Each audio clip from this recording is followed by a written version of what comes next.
Senhoras e senhores do Cursando Engenharia, bem-vindos a mais um exercício resolvido sobre resistência dos materiais. E nesse vídeo a gente vai resolver o exercício 7.25 do Hibbeler. A viga é composta por 3 tábuas coladas nas linhas de junção A e B. Se for submetida ao carregamento mostrado na figura, determine a tensão de cisalhamento máxima desenvolvida nas juntas coladas. Os apoios C e D exercem somente reações verticais sobre a viga. Então a gente quer saber em A e B quais são as tensões máximas, a tensão de cisalhamento máxima desenvolvida nas juntas coladas.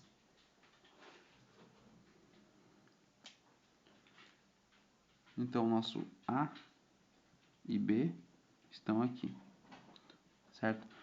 Então a gente vai ter que descobrir qual que é a tensão de cisalhamento máxima. A equação para a tensão de cisalhamento máxima é essa aqui.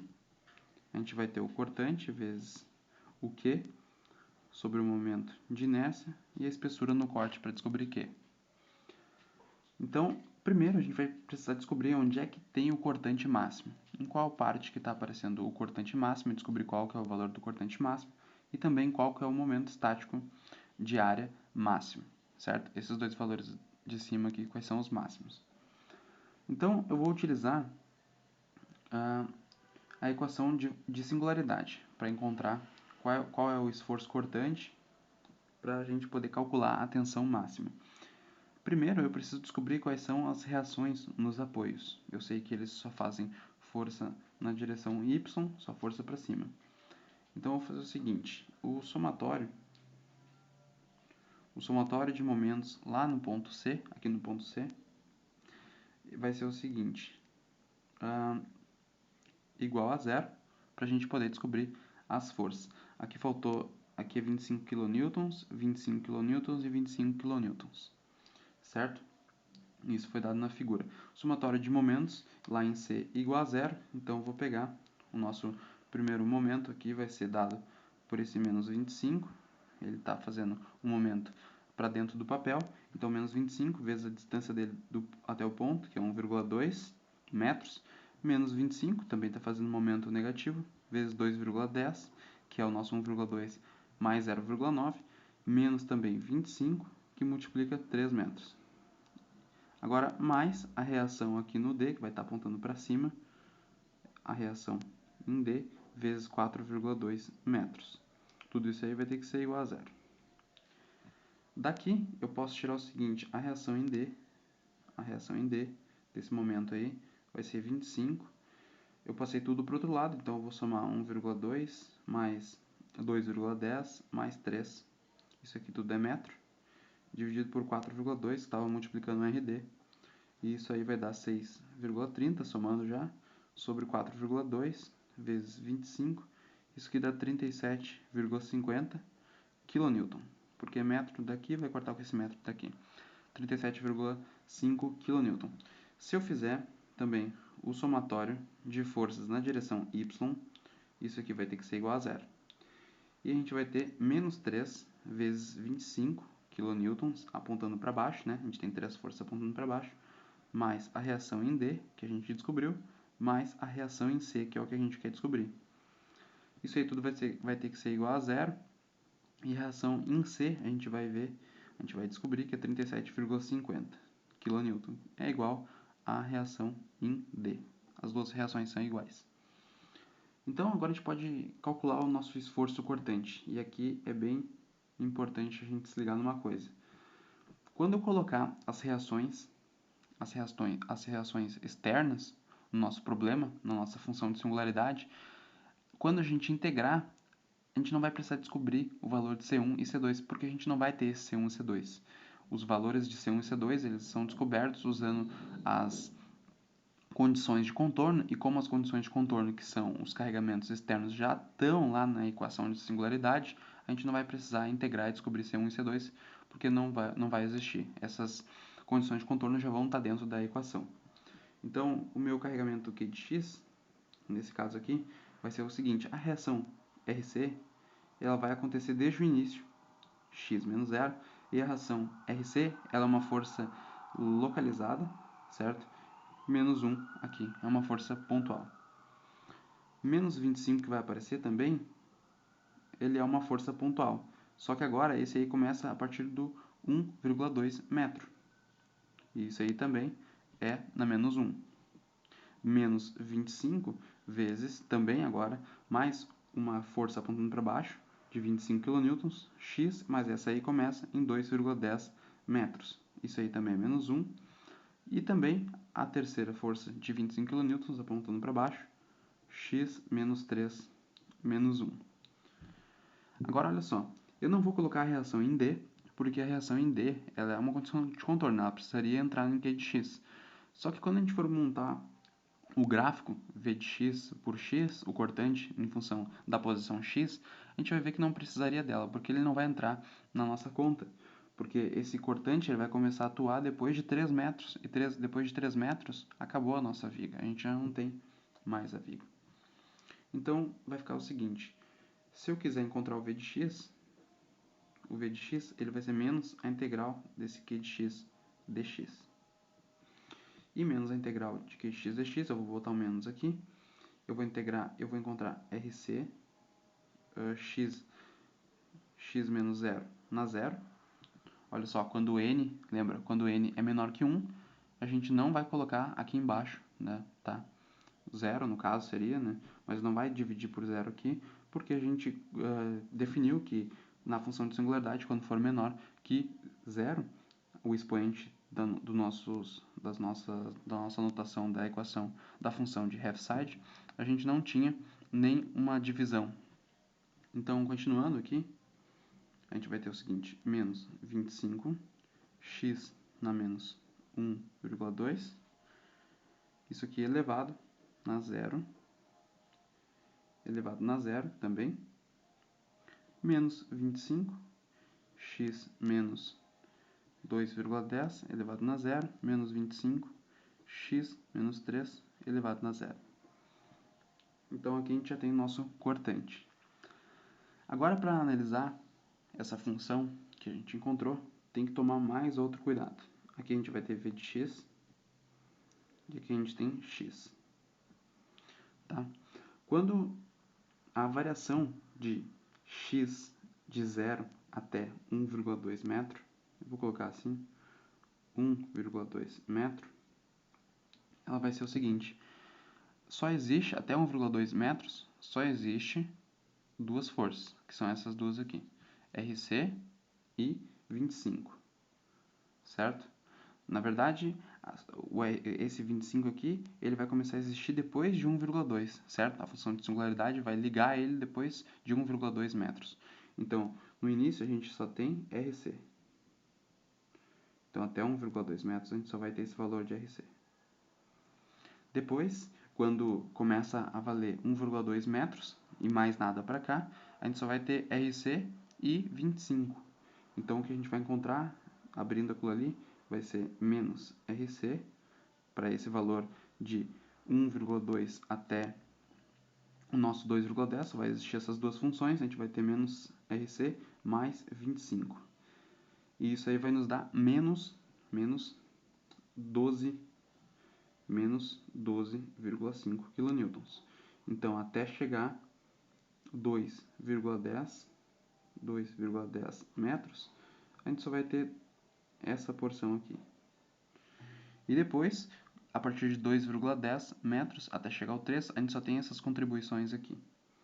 E dessas contribuições, a gente vai ter que somar aqui, a gente vai ter que somar mais uma quantidade de 25. Quando a gente somar essa quantidade de 25 menos 37,5 dá 12,5. Né? Então, a gente vai ter 12,5 aqui em cima e até chegar 3. Até chegar a 3, a gente vai ter essa contribuição aqui, certo? De 12,5 positivo no esforço cortante. A nossa viga, aqui a gente chegou em 3 metros, aqui é 3 metros. Na verdade, aqui a nossa viga, deixa eu ver, vai de 1,2, aqui vai até 4,2 metros, na verdade. aqui vai ter 4,2 metros. E nesse ponto 4,2 metros é onde começa a agir nossa reação D. Então, em 4,2 metros, a gente vai ter que somar mais 25. Isso, mais 25.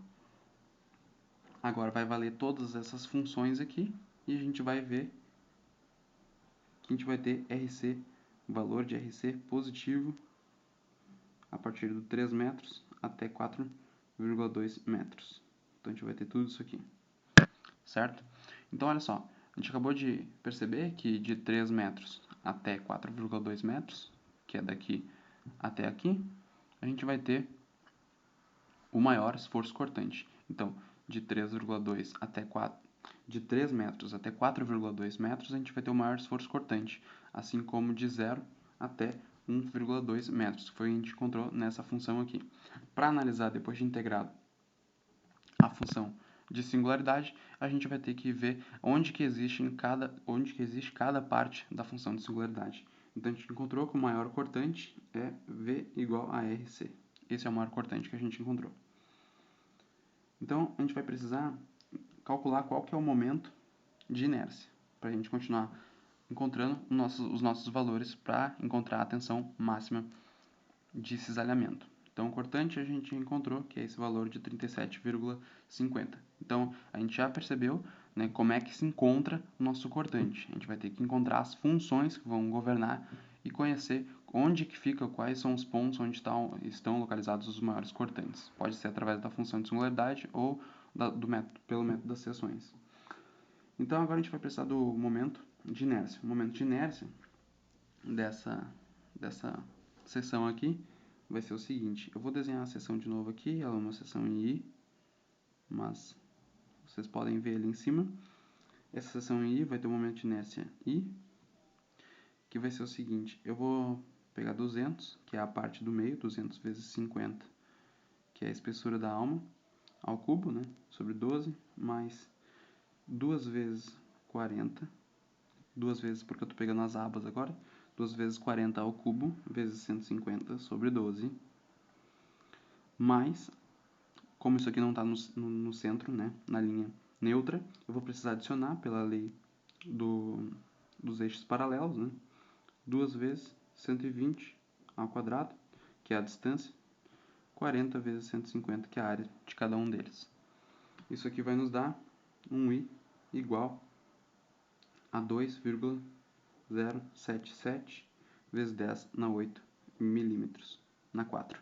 Aqui tem uma coisa muito importante, como a linha neutra passa bem no meio, eu poderia ter feito o seguinte, eu posso calcular o momento de inércia disso aí pensando numa chapa inteira, onde a minha viga, a minha seção I, está aqui dentro. E eu calculo o momento de inércia disso e desconto o momento de inércia dessas chapas. Isso aí seria o seguinte, eu ter um I, que vai ser 150 vezes 280 ao cubo, isso aqui é 280, e isso aqui é 150. Isso aqui sobre 12, eu desconto o valor das chapas, que vai ser 200 ao cubo, que é essa parte aqui, 200 ao cubo, vezes 100, vezes 100, porque 100 eu tenho 150, eu tenho que descontar o valor da alma, que é 50, sobre 12. Isso aqui vai dar o mesmo valor que isso aqui, certo? É a mesma coisa calcular por um ou pelo outro. Agora a gente precisa do momento estático máximo. O momento estático máximo, eu preciso do momento estático onde a linha neutra corta. Se a linha neutra está cortando aqui, é bem na metade, o nosso Q máximo vai ser a distância do centroide de cada um desses aqui, vezes a área. Isso aqui é uma soma, né? Eu vou precisar somar cada parte. Então, eu vou fazer o seguinte. Isso aqui é 40, isso aqui é 150, e esse aqui de baixo é 50. E essa parte aqui é 100, é metade de 200. Então, eu vou ter 100 vezes 50, isso aqui é a parte da alma, vezes 50, que é a distância até a linha neutra. 50 é a distância até a linha neutra, desse centroide até aqui embaixo, 50. Mais 150 vezes 40, 100 mais 20. 100 mais 20 seria essa distância aqui, mais 20 até a metade aqui assim, para a distância até o centroide. E isso aí vai nos dar um momento estático máximo, certo? Então, e qual que é o nosso T? O T, lembra que o T, que é a espessura, que vai na equação da tensão de cisalhamento, ele é calculado na linha onde é o corte para calcular o momento estático de área. O momento estático de área está sendo calculado na linha neutra, então é a espessura do corte na linha neutra, que é 50 milímetros. Certo? Então, eu vou fazer o seguinte, a tensão máxima, já vou colocar na equação, a tensão máxima vai ser VI, Q máximo, sobre T,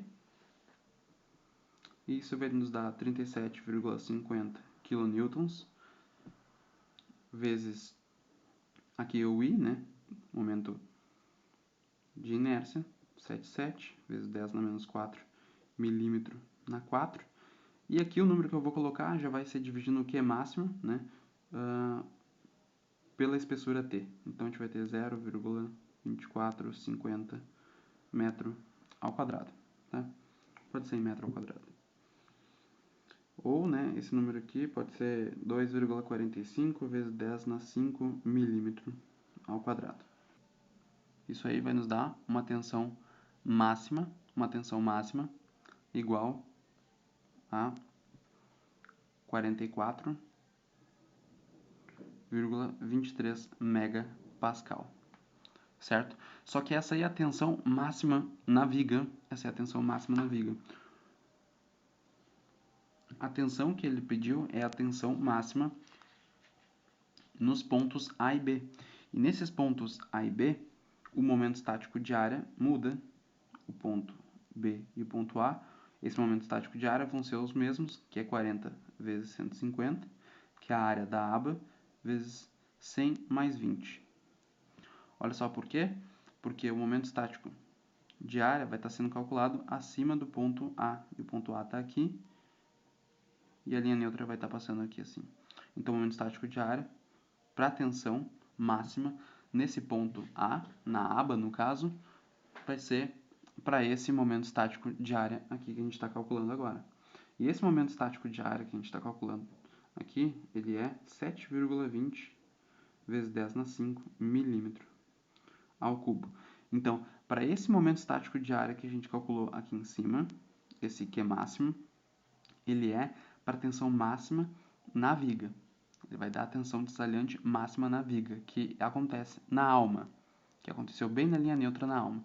Agora, se eu quero a tensão máxima que acontece nesses pontos A e B, nesses pontos A e B que eu desenhei aqui em cima, a gente vai precisar calcular o momento estático de área acima desses pontos A e B. E acima desses pontos A e B, o momento estático de área ele vai mudar. Ele vai ser um pouco menor, né? Então, a gente vai ter só essa contribuição da aba aqui para cada um deles. Por que que a tensão cisalhante, né, em A e B vai ser igual? Porque a viga ela é simétrica. A viga é simétrica, então o momento estático de área nessa parte aqui pro B vai ser o mesmo pro A. Certo? Então, esse é o nosso Q máximo. Então, agora a tensão em A, que é a mesma em B, ela vai ser 2,60 megapascal. A única coisa que a gente vai ter que fazer é colocar esse Q máximo ali em cima da nossa,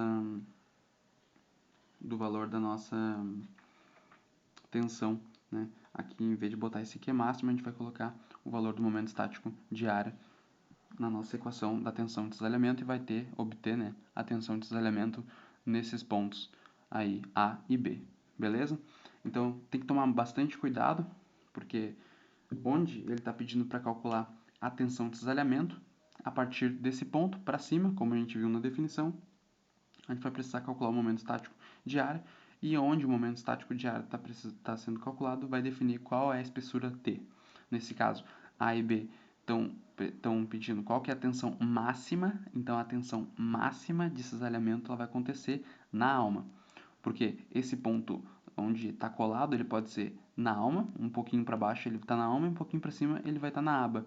E a diferença vai ser que na alma, como esse T aqui da equação é menor, é 50 milímetros nesse caso, essa tensão vai ser maior. Se esse T aqui fosse calculado, esse A fosse um pouquinho para cima dentro da aba, esse T aqui ele seria o tamanho da aba, 150 milímetros. E como esse valor vai ser maior, esse T, né, para dentro da aba, nossa tensão de desalinhamento cai drasticamente. Nesse caso, 3 vezes, certo? Então, a tensão máxima ela acontece na alma da viga e não na aba. Na aba a gente vai ter uma tensão menor, porque esse T vai mudar, ele vai ser maior. Então, a gente pode ficar brincando nesses limites de tensão quando está dentro da aba e quando está dentro da alma. As maiores tensões de cisalhamento na alma e as menores na aba das vigas, certo? Então é isso aí. Muito obrigado por ter assistido até o final e até mais.